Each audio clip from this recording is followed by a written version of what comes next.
And we are live. Yeah, welcome back from to our third reasoning session. This one is on the topic of inflation and specifically inflation in Jamaica. And we have again special guest Jerome. Jerome, how you doing, bro? I'm doing good, Thanks for having me, man. Been a while. Happy to be back. Yes, it's been a while. Happy to be back. I actually recorded this video before the upheaval in Ukraine. Apparently, it was foreshadowing what was to come. And not only that, there's actually the issue of the printing of new notes in Jamaica. We will touch on these and other topics relating to the general topic, which is inflation. So let us know what is the definition of inflation. Could you share that on your screen for me, please?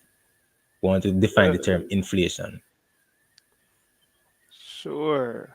Yeah, Um, we could give the viewers what we think in our layman term what is inflation, but we would like to say the specifics of it that we can delve into it.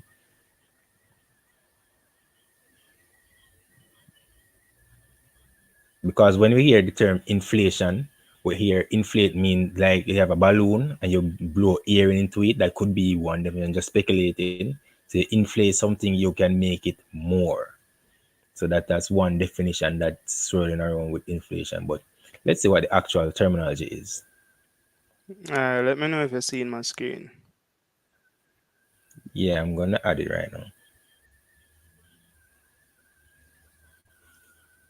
Okay, could you read that for us? What it says? Yeah, man. So, inflation, as we're seeing here, is basically a decline of purchasing power of a given currency over time. And it's a quantitative estimate of the rate at which the decline in purchasing power occurs and can be reflected in the increase of an average price level of a basket of selected goods and services in an economy over some period of time. So, in layman's term, what this is basically saying is, for instance, we use a Jamaican dollar. If price movements is impacted, for instance, by economical events, by social events, as you would have mentioned earlier, the war in Ukraine, where, for instance, gas prices are skyrocketing. It means that it would influence the buying power of the Jamaican dollar specific to oil, seeing that that is what we're discussing now. So it means, for instance, in layman's term, $1,000 um can't get you The the same gas, amount. the same amount of gas that it previously could have. So that is basically what inflation is: a decline in the purchasing power of the dollar in Jamaican terms. We're discussing the Jamaican dollar. Yeah, and remember in our first reason session, the one on stock market, we had actually said, what would happen in the event that something like this happened. When I said it at the first time, you laugh jokingly, but not so jokingly. But it's a real issue, because we weren't forecasting that something like this would happen in the 21st century, knowing that all we know about the history of wars in Europe, and we thought we have went past that time. But we see now in 2022, a lot of things can happen unsuspectedly, right? We see wars in European countries. We see like assets of oligarchs being seized. I am a fan of Chelsea Football Club right now. The club Mhm. is without an owner. It can go into administration at any time because of the geopolitics of it. So it's very much uncertain, and that is 3 billion euros we're talking about, investments, because the owner of Chelsea, the previous owner, had paid off a $1.5 billion debt, and the club is also valued at $1.5 billion. So if you put that together, that's 3 billion euros just wiped off. So in investing is just not that simple. But in terms of bringing it back to what we're saying in terms of inflation, I can share with you a scenario that I picked up on this year where, as we were established, I'm a member of a family business. We run a restaurant. In 2001, The price of Mm-hmm. a meal, because we had the book in the stock book, it was $150 for a meal. I'm not sure how much for a typical Jamaican meal where you are. What's the price of a typical Jamaican meal where you're living right now? It really depends, but you can get, for instance, a medium sized lunch for probably $500 Hmm. in my area. Okay, so that's fair. So based off that statistic alone, we could say that the price of a meal has increased by 300%, right? Yeah, yeah. Yeah, so between 2001 and 2021, because that's when I collected the data, within 20 years, the price of a meal, the consumer purchasing price index of a typical meal has risen by 300%. And I'm not quite sure if people are earning 300 times more than they were earning 20 years ago. For example, if a teacher was making $45,000 in 2001, I'm not sure that that same teacher with that same qualification is making $140,000 today, right? So That's true. it's a And lot, it's a lot to go into. Yes, that's what I'm saying. yeah, man, I'm saying Mhm. right. And just to stick a pin on the point that you're making right there, and just to interject to ask, what do you think is the main cause or the root cause of inflation? Why you think we're Well, having such a severe impact, especially right now? And oh, when you say we, I'm speculating that you're talking about Jamaica because I don't know of the cause of inflation globally, but what I can say is one of the main factors that I'm aware of is energy. It's the main thing because energy relates to everything. Reason why I say that because energy relates to food prices, what it takes to consume food, takes to produce anything, transportation, energy, fuel, delivery services, uh, processing of IT equipment. So it all boils down to the type of energy that we consume. And energy does not have to be that expensive, but the reason why inflation is because of the scarcity of the oil demand, the oil supply. So when oil, which is a finite resource, or so we were told, because I actually learned that oil is not a finite resource, because there's always a more technical way or a better way of extracting oil. But the narrative that's running with that most people mm-hmm, learn, that I have a background in environmental studies, right? Most people learn that oil mm-hmm, is a finite resource, but it's actually not a finite resource, it's an infinite resource. Because you can always find the half life of oil. And if you know anything about chemistry, you can always find the half and refine it. Give you an example with lithium ion batteries, right? mm-hmm, We are running out of lithium, but that's not true because the greatest source of lithium batteries is actually old batteries that can be repurposed.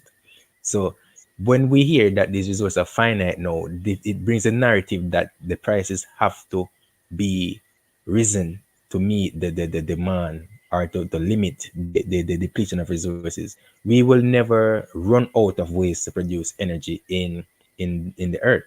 We only have to be smart on how we go about that. How I see that can be stopped is using renewables, for example. But So in a energy sense, is the right main thing. there, Mhm. right. So in a sense, there you're basically saying one major impact of inflation historically is the scarcity mindset around, for instance, Yeah, energy exactly. About around resources, yeah, around resources in general, overall. but specifically energy, because energy controls and dictate all other classes of commodities because it's needed to produce it. So it's a domino effect. For example, wheat. The inflation on wheat is tied to the inflation on energy. So energy impacts everything. So it's the first domino in the chain effect that impacts everything else. So that's why I specify an energy. If energy prices are lowered, it should it will it might not, but it should affect everything else. Because in Jamaica, if these petroleum companies get the energy at a lower cost, that doesn't mean that they will lower their costs, but it should regulate and bring down the cost for everybody else. in an ideal society, in an ideal world, it should, the energy crisis should bring about lower prices for everything else. S- Solid point, solid point. So what about the impact of taking the dollar overall? We're gonna use the American Federal Reserve in this example now to go a bit Mm-hmm, globally. Taking the dollar mm-hmm. off the gold standard and not having it being backed by gold. You don't think that also have a severe impact on inflation itself, seeing that dollar or the money that we use, the paper that we use, doesn't really have any value rather than what we ascribe to it. We ascribe to Yeah. say, for instance, this is valued at $2,000 and this is what it can purchase. But when it comes to that level and Mm-hmm. a human ascribing value to say this is what it's worth, it can easily be influenced, Well, and that is probably one of let, the let, great. let me Mhm, be let me be quite frank and level with it. I had this that exact view last year, and upon reviewing my thought on that, my view is not necessarily changed, but the money does have value, not because of our trust in the government solely, or because of the value that we put on it. Because when I was growing up, I knew that money could get us things. Yeah, we know that mhm, it was just paper, and we didn't understand the social contract that we were in this society to know that, all right, $100 should get us this and that. We did not know the relation between our local Jamaican currency with the US dollar, or why do we even have a relation between the currencies. Upon learning that the money was tied to gold and now it's basically tied off trust, I will bring it back to the same point in this, right? Money is have no value, but when your light bill and your utility bills need to be paid, the only can be paid through the government issued currencies for now, because we don't fully accept cryptocurrencies as yet. But for example, you can say as much as you want that money does not have any value, but if you look into it, we have to use the US currency because energy can only be purchased using the US dollar. So that's the reason why we have to tie our currency by some way to the US dollar. Because if we want oil, we have to buy oil using the US dollar, because that's the agreement that OPEC, the Organization of Petroleum Producing Countries, has with America after the Bretton Woods Conference. So, because of our need for oil, because everyone wants to be connected, everybody wants to drive their favorite German car, favorite Japanese car. We want to power homes with ACs and fans and all of that, string up our sound system. That's one of the main reasons why we have to be using the US dollars, because we can use Jamaican dollars to purchase those type of assets. So that's a major impact, as well as the treaties that we have, like the North American treaties that we have with United States, which is the world global power, and they have militaries that can just invade Jamaica at any time. We know about the United States in the Caribbean. So because of our close ties to America, we use their currencies as well. And for now, it's working, but it's a failing system because a system that's based up on money printing and debt. So we can only fool good, ourselves good, for so long. good, good. Right, and I'll actually like that point I just brought up, because that's initially why I would have asked about having money being backed by gold. So as you just mentioned about printed money and debt, currently Mm-hmm, what we're facing as it relates to inflation, um, one of the major contributors is that we keep on printing money, right? And every time we print mm-hmm. money, that devalues the currency that we already had in the market that was being circulated. So that's what I'm Yes, saying valid. now, where there is no stipulation to say, for instance, a ton of gold, just using an example here, is used to back Mm-hmm, up, say, for instance, $10 million, right? Now, mm-hmm, whenever the governments, or for instance, in this case, the US government, right? Because it strongly mm-hmm, influences a lot of things that happens in Jamaica, as you were previously saying. If they realize that there's a lot of inflation, the quickest thing for them to do right now is to print more money. Printing more money has more money in circulation in the market. But what sort of mm-hmm. impact does it have long term and short term? Short term, it can give Mhm. an economical boost because it gives more people opportunities in terms of, all right, more money is out there. For instance, commercial debt is something that comes up. Before I even get into commercial debt, let me go into debt overall. It means then that the interest rates will reduce because there's a lot more money circulating. Banks will have more money, and one of the quickest things that they would want to do is to get rid of that money. So you realize that they will offer a lot of loans. They'll ask people to come in, and if people take opportunities like this, they, for instance, can start small businesses, and this helps to reduce inflation to a level. But I'm just saying that the problem will reoccur if the fix is to print more money, because again, money isn't backed by anything um, intrinsically in value. For instance, like gold, and you know that Mhm. gold has a certain limit then per what we already would have discovered in the world, to say this is the amount of gold we already discovered, right? So if we're Yeah, backing the money of what we that's already discovered, then we can say, all right, this is X amount of gold to back up X amount of money.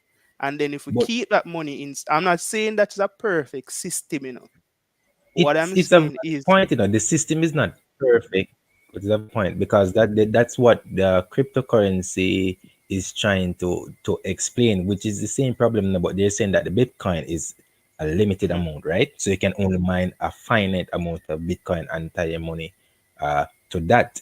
However, I mhm, see the same issue that the money in itself, is just a tally sheet to say, all right, I have done this amount of work and this work is valued at X, and I can take these government issued coupons to pay for other services from other people. So it's just it's just regulating our barter really, but at the national level though, like the country of America, it can't go bankrupt in terms of the money value because money value is just a concept that our minds have. If you listen to people like Elon Musk, right, that will tell you that universal basic income is a thing that is inevitable because they don't have to be having people to be putting because the amount of money these people make, bro, they can afford to pay all their workers if they put in proper systems. So what the government is doing is borrowing money to make systems that can pay for itself. Because the government of America can just write off their debt by printing more money and then devaluing their country. It is a lot of white collar crime, if I right, say so. right. But what I will say is what is important in the meantime is the grain is feeding people in the interim because you can borrow that money and you can build schools, road, hospitals, and all the good stuff. But if the people can't afford to buy food to feed themselves, it's all in vain. So that's the most important aspect in it, in my opinion. I like Food where the security, really. conversation is leading right now, because you're making some solid points, especially about people being able to feed themselves. So we Mhm. went globally with the discussion. We're coming back locally now to Jamaica in terms, right? Yeah, yeah, sure, I sure, think one of sure. the aspects Yeah, that we're ignoring, especially in Jamaica, is the agricultural sector, right? I think it's really yes. underdeveloped, fam. Right? I think there's a lot more that we can get out of the agricultural industry, even from a basic level. People more focused Yeah. on going to the market, for instance, to buy a piece of yam, buy some potatoes, where not necessarily everybody have access to a piece of land where where they can plant, for instance, a piece of yam or something. But Hmm. looking back into this and taking the statistics into consideration, say roughly 60 to 65% of people, or the population rather, has access Hmm. to land, where I see the government was trying something in terms of branding it this way: grow what you eat and eat what you grow, which is a good Yeah. initiative. But I just feel as if it was just sent up into the wind, and for the wind to carry it without any action behind it, without giving people the necessary resources to carry out those actions. Versus, yes, Yes, I agree. they did it to an extent, right? But what's the follow up actions? How do we track that this is actually working? But what I'm saying is that, for instance, I'm giving the government their flowers. I don't normally do, but I'm giving them their flowers for that. That could be a very good initiative right there. And that is a Yeah, but way of. I don't Mhm, want to interrupt you, but sometimes it's more a facade and more lip service. I'm not saying they don't do it from time to time, but I'm giving a scenario about what happened to me. It not really happened to me, but what I expected versus what the reality was. So I went to register as a farmer, right, with RADA, mhm, and I had the preconception that they would have told you what to do, help you to start, probably funds. Not saying that I expected that, but I think that there would be some level of assistance. No, what I was told upon my registration that something would have to be already in place. There would have to be work already on the land before you can mhm, even get the license. They won't issue seeds. They won't supply you with any type of. You can get probably a brochure or anything, but they don't tell you how to do the type of farming methods. The extension officer even told me about, yeah, they can tell you what fertilizers they use. He probably didn't ask. I wasn't curious to know that I didn't want to go in that type of farm. I wanted to go into organic farming because just to be clear, my background is in environmental studies. Again, let me reiterate that. So I know about the dangers of the harmful pesticides, weedicides, and fertilizers that they use in the soil. But mhm. subsequent to that, I have a crop of tomatoes, and they're the most delicious tomatoes that I have tasted. It's different from the ones in the market. They're firm, they're sweet. This is the first I've ate tomatoes, and they grow big. They probably don't grow as fast, but I'm comfortable eating them because they're healthy. So things like that, in Mhm. terms of the government saying something, eat what you grow, growing or eat, yes, it's a good principle because when you grow something, you know what you're growing, you put into it and you eat it. But in terms of practically facilitating that, it's not that straightforward. That's true. That's so true. And again, as I said, what is really lacking is educating the people as it relates to agriculture overall. Like, for instance, knowing when is the right time to plant certain crops versus just Hmm. saying, all right, go ahead and plant. I don't think we put in the necessary infrastructure in place to educate our farmers. And one of the biggest gap I think is very evident with the agricultural sector in Jamaica is that a lot of people Hmm. don't see it as a business. And I'm going to explain what I That's mean true. by That's that. true. You Hmm. will own a farm, or the average person owns a farm. He owns a farm Hmm. because he wants to sell his crops when it comes to maturity or his harvest time. But he's not thinking about expanding in terms of, all right, I am going to see if I can secure more land. If I was in Hmm. crops, I'm going to expand to livestock. And after expanding to livestock, I am going to see how further I can expand my business. I'm going to see if I can basically build a product. For instance, if it's crop, what else can I Hmm. use yam, for instance, to make? A lot of people not thinking on that line to market their Yeah, resources. I They're will just process basically it. in one scope. And again, it goes back down to lack of education in the agricultural sector. And I think that is why even it's sad to say a lot of Jamaicans demonize agriculture and look down on farming overall. When if you look track back to history, this is one of the first skill Yeah, the mankind pillars of knew. civilization. Yeah, Exactly. If yeah. you read the But book bringing it back. Richest Man in Babylon, Hmm. you, I don't know if you're Hmm. familiar with the Richest Man in Babylon, right? Yes, I'm familiar with that. Yeah. But I'm just saying this to say that if you even read that book, you'll see that a lot of what we built up right now in society was based off the pillars of farming and agriculture. Yeah, because in the before the Neolithic Revolution, people were just wandering nomads, and when we discovered farming, that's when we started to settle because we could store our produce, and then we build cities around rivers and so forth. But the thing is, when last I ask a question, when last you've seen a farming tractor anywhere in your surroundings? We don't see those type of Almost equipments being used. non-existent. Almost non-existent. Exactly. If we bring in the proper technologies, we'll get more yield for our crops. For example, all right, if we know the soil type, like what we need to use to get this specific product produced Jama, let versus me a stick a different, pin. Let me stick a pin to just catch everybody up with the discussion. We're discussing inflation, but we are also discussing means of how we can combat inflation. And one of these means right yeah, now to let it relate to our society is agriculture in Jamaica. So just drawing that up, you can yeah, continue. agriculture, food, yeah, food security, yeah. So in terms of securing the food, this is the most important thing. It might be looked down on or frowned upon, but everyone eats food. It's a Hmm. need. It's one of the basic needs we have, and it's important for us in terms of not importing so much. Well, we know that we don't bring a hard line combative force, but it's a global war, right? And we are people that are living in a local environment. We're on an island to ourselves. If we're shut out from international trade, we have to at least feed ourselves. We having this conversation last year with one of our friends, and they're saying, "Boy, we need to focus on tourism because tourism making the most money." But I was saying to him, "Say, look, anything could happen.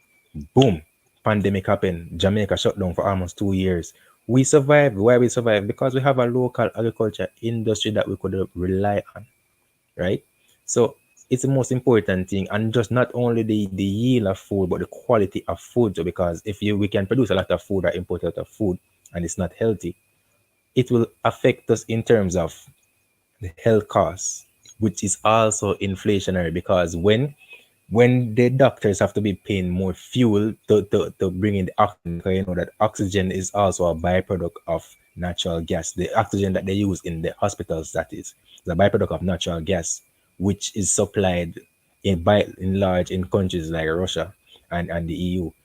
So when the prices of those things gone up, and the prices of fuel costs that the doctors and nurses take to go to the hospital, and the price of producing pharmaceuticals go up, that's a different form of inflation coming from the energy as well. So keeping ourselves healthy is also a good way to regulate the inflationary pressures in terms of eating healthy food, prolonging the duration before you have to be admitted to the hospital and stuff like that, because a lot of what we It import in terms of our pesticides it's very harmful to our health. and it What offsets was that? medical costs as well. I was just saying that as well, Yeah, yeah. eating healthy and stuff, it offset the medical costs and stuff like that. So that's an important point to make. Um, I think we labored a bit on agriculture, and we can take the discussion over as well to other things that we can do to combat inflation. For instance, I briefly mentioned earlier about commercial debt, and I think that Mhm. is a vital means of how we can combat inflation as well. I know a lot of persons opposed to, for instance, taking out loans from the bank, but Mhm. anytime there's a lot of money in circulation, you will find that interest rates goes down, right? Because the Mhm. bank has a lot of money, and what they want, when the bank has money, it does nothing for the bank. So let's just make that clear. Yeah, true. It does Cause of nothing for them, stagnation there. right? So they want to get rid of this cash, and in a way of getting rid of this cash, they offer loans. Now, Mhm. the the average person will think about taking a loan, for instance, to um offset Buy other a car. costs that you would have had, or buy a car, as you would have mentioned. But a lot of persons are not thinking about the commercial aspect of things, of borrowing a loan to start a small business with a low interest rate. Mhm. This is something again that you can use to combat inflation. Just to go a bit granular with what I'm explaining now. Say, for instance, you started a small business. Of course, you're going to do your market research to ensure that whatever you're doing is going to be profitable, that you can pay back the loan, and still have residuals left over from the earnings that you'd have garnered through whatever business you're setting up. But I'm just saying, taking on that risk as it comes to taking loan commercially is a good aspect of fighting back inflation, because you would have built an income stream for yourself, and then over time that business can become sustainable and scalable in a sense that you can build other avenues from that business you would have created. And if we are using farming, for example, you start a farm, but then you would have started off with crops. You venture off into livestock, and from that same commercial debt that you would have just taken on, you build two sources of income right there, rather than just taking out a loan to pay back, for instance, for a car or to buy a car, or stuff like that. So I'm just saying that commercial debt Yeah. is What another what you're way. saying, is sound advice in terms of the principles, because when you listen to speakers such as Robert Kiyosaki, Arthur Rich Dad Poor Dad, he talks about good debt and bad debt in terms of financing assets. However, when we listen to people like Dave Ramsey, it has an anti-debt approach. So it just depends on your school of thought. But I want to bring it to the national level that I was talking about earlier. If the government, not so much within debt, but through taxes, because the government raise revenue through taxes and borrow money, but we don't need to borrow more money now. But sometimes when the government borrow money, we don't understand what they're doing with it. As long as we have enough transparency to know that, all right, they're building foundational structures in agricultural investments, it should make it better for us to even achieve like farming grants. It's better than a loan, because the government can recoup the money better through taxes, through the farming grant. But to put someone into commercial debt, if they don't have the right aptitude for it, it can widen out, and they can become less risk averse future, because if that initial debt has gone bad and they have to foreclose and probably lose their house, that would be a very bad experience for some people.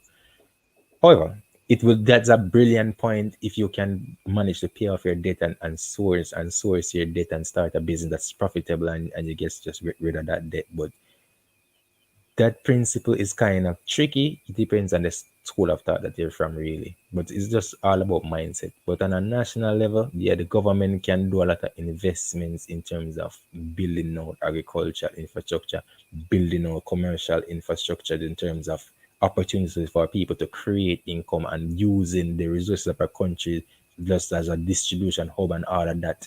So in terms of a national level, we can control inflation easily in terms of building out infrastructure the right way. Not really building prisons and stuff like that, but in terms of building roads, that's a good thing, because the transportation cost of traveling and delivering products and services, that's a good investment, because that initial investment will reduce the cost of travel and the cost of distribution of products and services. That in turn would lower prices for small, medium, and large business people. So type of investments and types of those, like those, also help. It's just a bigger way of saying exactly what you're saying, but it's from the government's pocket, which is also from our pocket. But yeah, if you get what I'm saying, it's not personal debt per se. Yeah, man. Just give me a quick sec, drama. You can continue with the discussion. Just give me a quick sec. Yeah, so I'm saying it's not personal debt per se, but it's also a way of stimulating the economy in terms of using allocating resources in building up national asset bases. So in terms of getting in more renewables, more wind, more solar, because where Jamaica is situated, it's at the ideal spot geographically, in terms of we can get access to wind, solar, land of wood and water. We can get access to the streams that can produce great hydroelectric potential, rivers such as the Rio Mino, Rio Coal, Rio Black River, the water from the sea as well. When the tides come in from the Caribbean Sea, you can put dikes out there that can channel the water. We can get water from the rising and falling of the currents of the ocean. So we are, in terms of renewables, Jamaica is a gem. We can make access to every type of renewable resources out there. They can think about even nuclear, because we have nuclear energy plants in Jamaica at the University of the West Indies, that atomic energy can also be used in a clean, safe way to power probably good portion of the city of Kingston. And when we diversify our energy mix like that, imagine, say we're at 100% capacity now, and we bring it down to 50% renewable energy. You know what that would mean? That we eventually pay 50% of the price for energy. So if we're paying $10,000 for our J, in 2 years we could be spending $4,000, and it's a start. That's deflationary, but would have already put in the investment years prior in building our infrastructure. So borrowing money for building out infrastructure like that will result in cheaper costs in the long run. Yeah, makes sense. So in terms of, Make sense. yeah. So in terms of roads, so things that get that. So you think about things that we spend money on. How can we get a way to spend less money on that? It's like even a basic science problem. I'm not sure if our leaders at this point have the foresight to see things like that, because they're more like, let me give you the scenario of the Nobel Prize winning scientist that had a chauffeur. No, the chauffeur know everything in his speech because he drive him to his speeches every day. So the chauffeur the chauffeur was given the opportunity to give the speech at the university because they did not know how the scientists look, the Nobel Prize winning scientists look. So he gave the full speech. At the end of the speech, a high-ranking professor asked him a question. No, he couldn't answer the question, and he said, "All right, I can't believe you asked me such an easy question. I will refer you to my chauffeur." And the chauffeur was Max Planck, because he was the actual physicist. So a lot of our leaders in Jamaica are like that. They're like the chauffeur, that they know how to regurgitate the knowledge, but they don't know how to practically come up with the solutions. They don't know how to analyze events. They have a lot of good advisors, and they can project their voice and use their charisma to win over votes and stuff, but like that. But in terms of solving the problems, I'm not sure they're there right now. I would agree with you on that point. Sadly, probably 150%, because for real, is a lot of theoretical aspects. You'll see that the influence that the government has, as I said, is just charismatic, Mm. and not a lot of practicality about it. Um, Yeah, yeah, about how we influence, how we, for instance, you mentioned a point even earlier, that we shouldn't even be in a position where we're borrowing money again, right? no, And no, we assume so much debt, and then how the governmental structure is set up is almost as if we're playing off all of this, and it's just a lot of fluff when it comes to addressing the people and not really telling the people what the real concern is.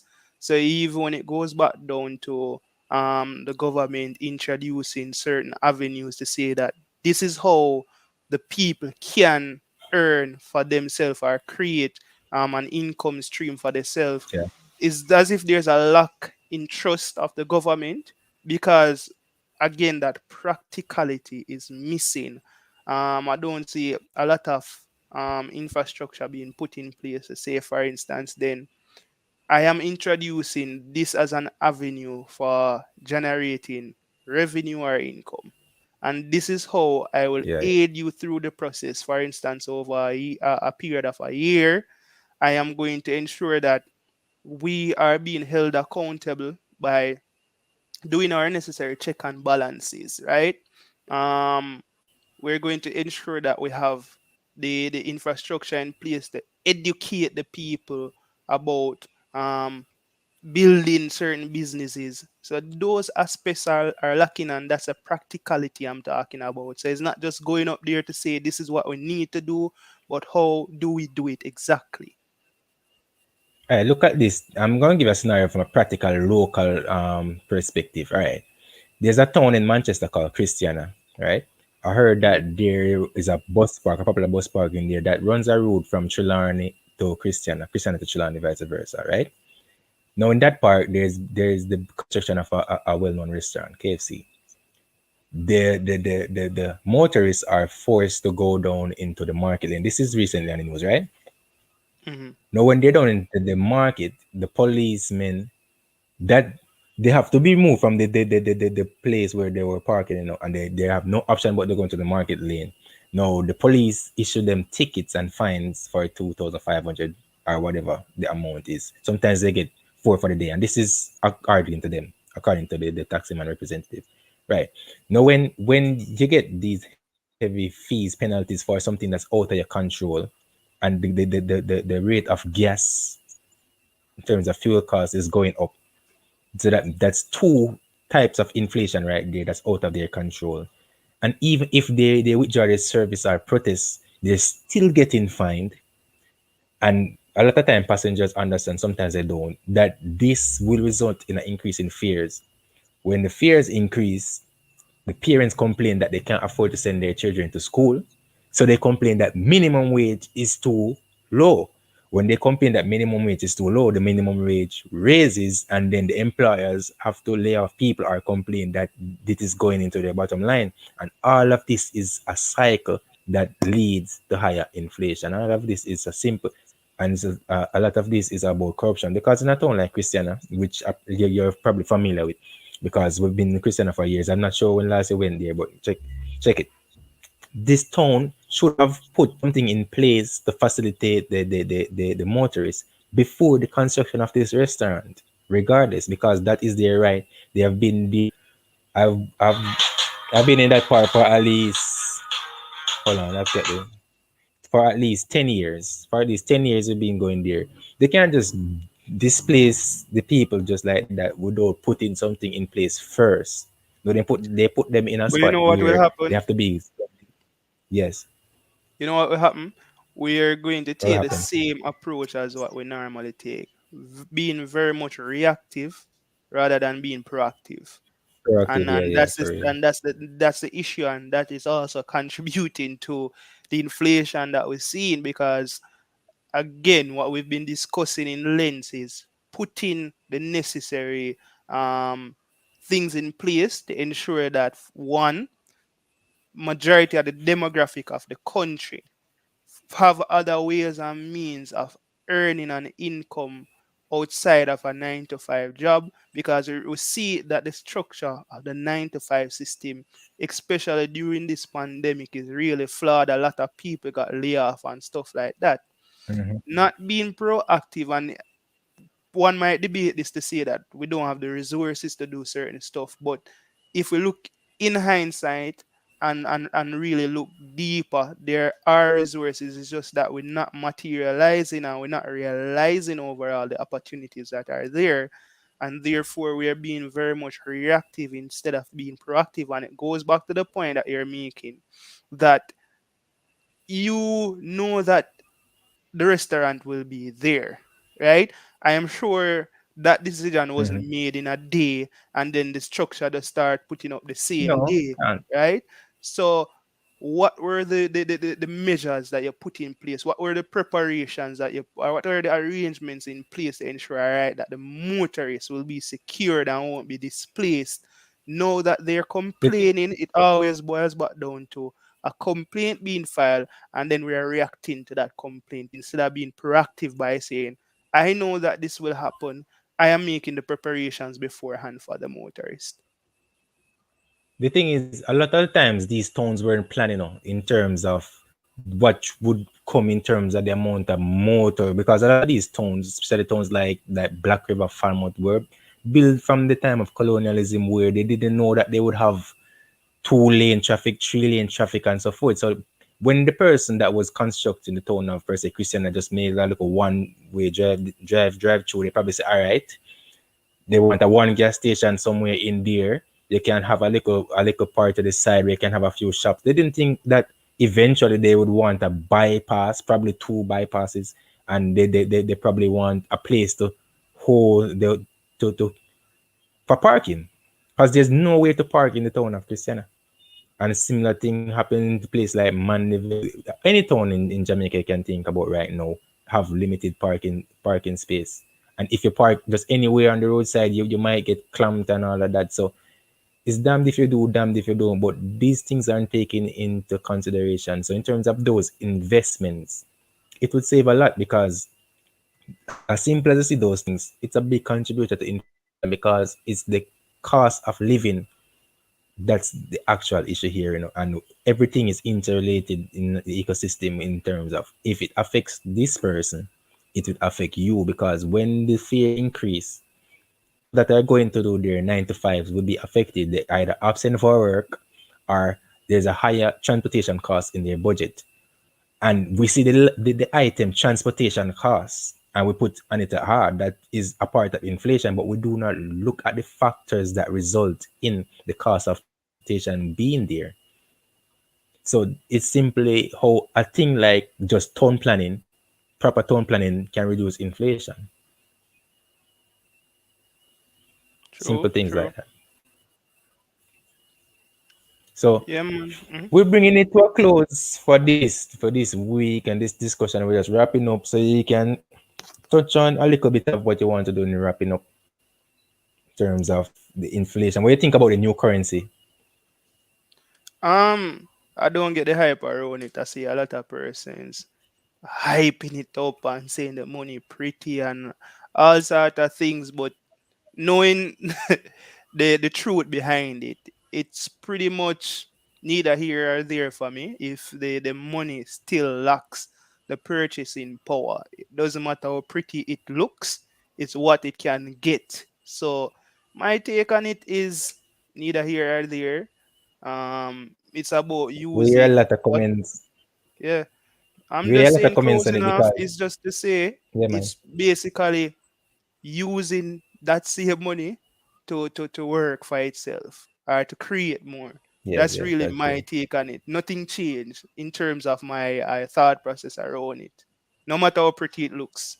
But Yeah, you're saying though, that, yeah, that's just the whole look. Because right now, if you look at the American dollar, it look way worse than those. But if you look at the Zimbabwe dollar, it's 10 trillion. It looks so beautiful. But that's beside the point. They put it on their flag on it, all their dead leaders on it and so forth. But just have to just work with it because that's what we used to pay our bills at the end of the day. It look fancy. It's getting crowded, and they have two couple people coupling up on nose. They have all type of things. But end of the day, we're Jamaicans, have to stick together. We will get through this. We survive a lot worse than this, and we will survive and we will prosper as a people, regardless of who is our leader, regardless of if even there is a leader or is there is a political party. We will get through this together. We always have and we always will, and we will fix it. And we have the minds here and we have the minds abroad to solve it. And until next week, I'd like to say peace, respect. peace out, salute.